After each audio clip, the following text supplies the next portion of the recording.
For today's ganap nga mga kanegosyo, meron nga pala akong i-share sa inyo na sabitan natin ng mga chichirya na hanging strip organizer. Ginagamitan ito ng puncher para butasin at isasabit do sa hanging strip organizer. Dati nga po kasi ginagamitan ko ito ng karton at ginugupit-gupit ko lamang. Medyo natatagalan ako sa ganitong proseso kaya naman nung nakita ako sa Lazada, agad-agad ako nagpabudol. Kasi nga napakamura lamang nito sa halagang 9 pesos ang isa, maisasabit mo na ang ating mga chichirya. At agad itong makikita ng mga mamimili. Ayan, maglabas na lang tayo ng puncher at ilabas natin yung hanging strip na nabili natin. Sa pagbubutas naman mga kanegosyo, dapat matyaga kang magbutas dahil kung hindi mo tsatsagain ay hindi mo mapapaganda ang iyong pagtitinda. Dito nga pala dalawa kaming mag-asawang nagmamanage itong tindahan. Iba kasi pagka kukuha pa ako ng katuwang, mas maganda naman sa hanap buhay na ang katuwang mo ay ang iyong asawa. Para sa oras ng kitaan at hatian, o kaya naman sweldo kung tinatawag, ay hati din kayo. Minsan nga, ay lamang pa ang ating mga asawa, ay pagbibigyan naman natin.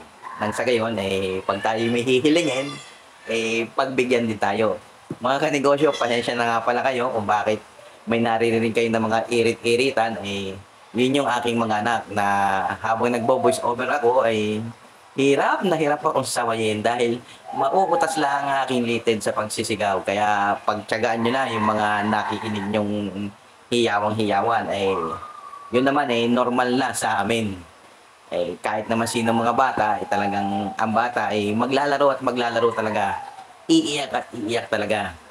Nakakatuwa nga lang dahil habang tumatagal yung aming tindahan, ang mga anak ko ay nasusuportahan namin.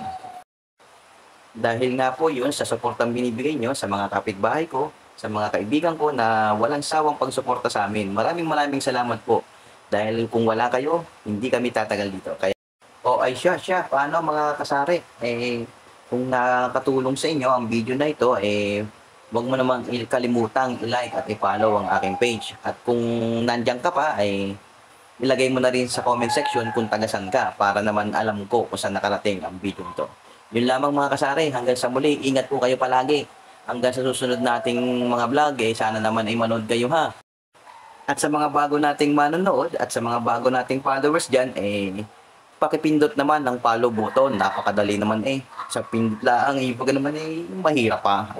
Biro lang mga kanegosyo ha. Yun lamang. Bye-bye!